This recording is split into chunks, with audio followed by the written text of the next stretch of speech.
ये कहानी महाराष्ट्र मुंबई की है। यहाँ पर रेखा और प्रवीण नाम के दोनों पति पत्नी रहते थे। प्रवीण जो था वो अच्छे खासे कंपनी में जॉब करता था और रेखा जो थी वो हाउसवाइफ थी और उनकी जिंदगी बहुत अच्छे से चल रही थी। लेकिन एक दिन प्रवीण को कॉल आता है कि उसके भाई की शादी है, इसलिए उसे गांव बुलाते हैं। तो ये सुनकर प्रवीण बहुत खुश होता है और अपने पत्नी को लेके अपने गांव चला जाता है। गांव जाने के बाद उसके भाई की वहाँ पे हल्दी शादी वगैरह बहुत अच्छे से हो जाती है। लेकिन वहीं पे एक ऐसा वाक्या घट जाता है कि जो सुनकर आपको भी डर लग जाएगा। तो जैसे ही उनकी शादी खत्म होती है, रेखा और प्रवीण अपने अपने घर मुंबई में आ जाते हैं। मुंबई में आने के बाद कुछ दिन ऐसे ही बीतते हैं। रेखा की तबीयत बहुत खराब होने लगी और प्रवीण के काम पे भी बहुत प्रॉब्लम आने लगे। जैसे कि उसके कभी जॉब में बॉस का चिल्लाना, उसका जो वर्किंग फील्ड था उसमें कुछ काम ना हो पाना, और रेखा भी बहुत बीमार रहने लगी। ऐसे ही कुछ दिन बीतते हैं। प्रवीण दोपहर के टाइम पे घर आता है तो देखता है रेखा सोई हुई है। लेकिन आगे बढ़ने के बाद प्रवीण को अचानक नजर जाती है कि उसके बाजू में कोई सोया हुआ है। ये देख के प्रवीण बहुत डर जाता है और जोर से चिल्लाता है, रेखा। जैसे ही रेखा देखती है, उठती है, तो उसको उसके बाजू में कुछ नहीं दिखता। तो उसे लगता है उसे वहम हुआ है।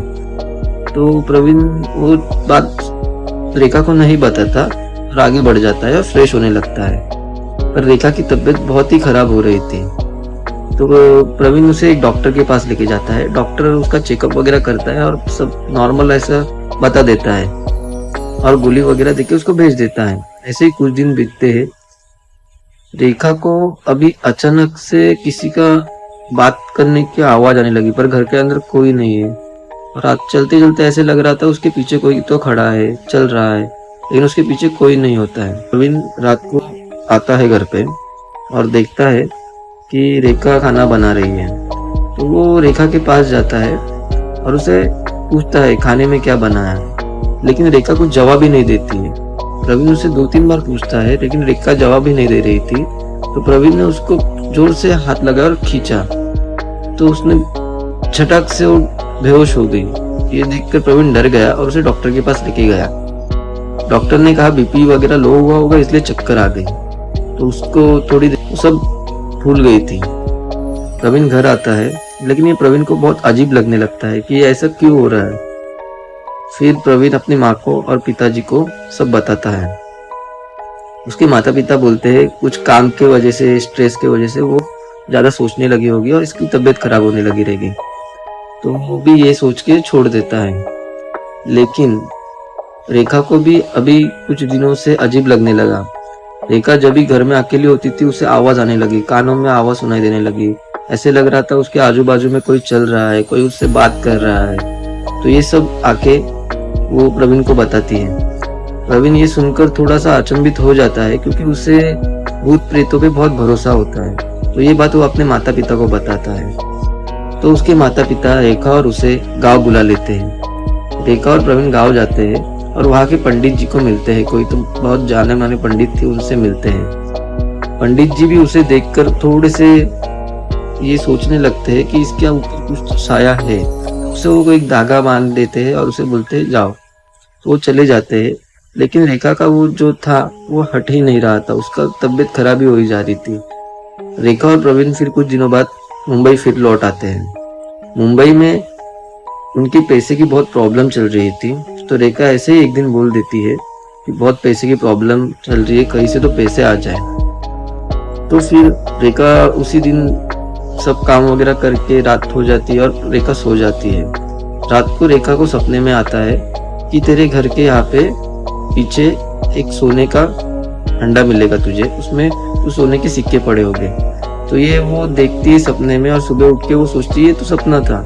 लेकिन ये सपना उसे बहुत बार आने लगा, 2-3 बार, 4-5 बार। तो ये प्रवीण को बताती है। तो प्रवीण भी हंसने लगता है। वहां पे जाके चेक करता है तो वहां पे उससे सोने से भरा हुआ हंडा मिलता है जिसमें पुराने सोने के सिक्के थे। तो उसे लगता है कि भगवान की कृपा हुई, भगवान ने सपने में आके बताया, लेकिन ये गलत था। फिर कुछ दिन बीतते हैं। उनके पैसे की तंगी खत्म होती है। लेकिन प्रवीण जब भी रेखा के पास जाता था तो रेखा उसे छूने नहीं देती थी और भगा देती थी।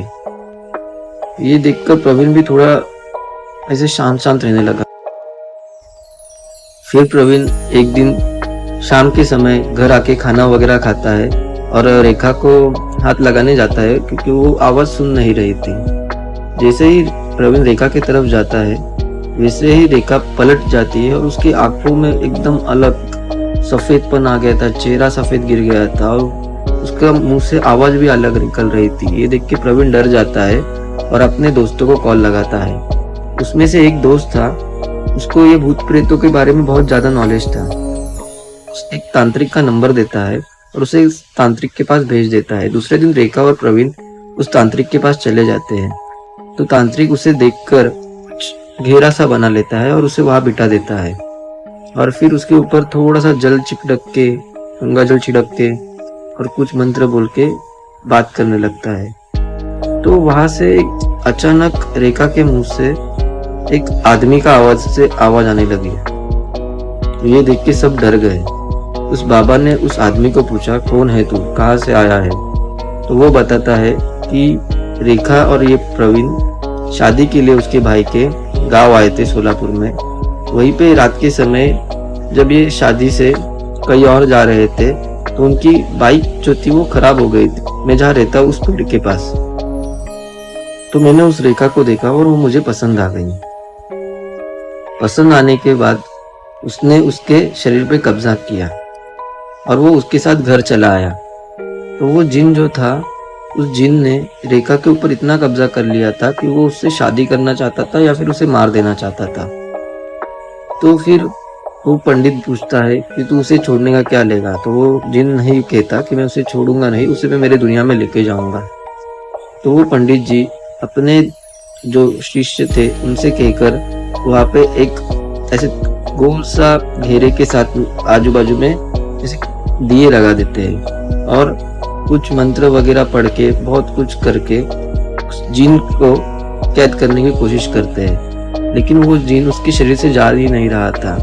तो फिर उन्होंने बहुत सारे मंत्र वगैरह करके अपनी विद्या का इस्तेमाल करके उस जिन को से एक बोतल में कैद किया और सब शिष्यों से कहा और उस रेखा के पति से कहा, प्रवीण से, कि तुम जाके दूर गांव में इस बोतल को एक पेड़ के नीचे दफना के आओ।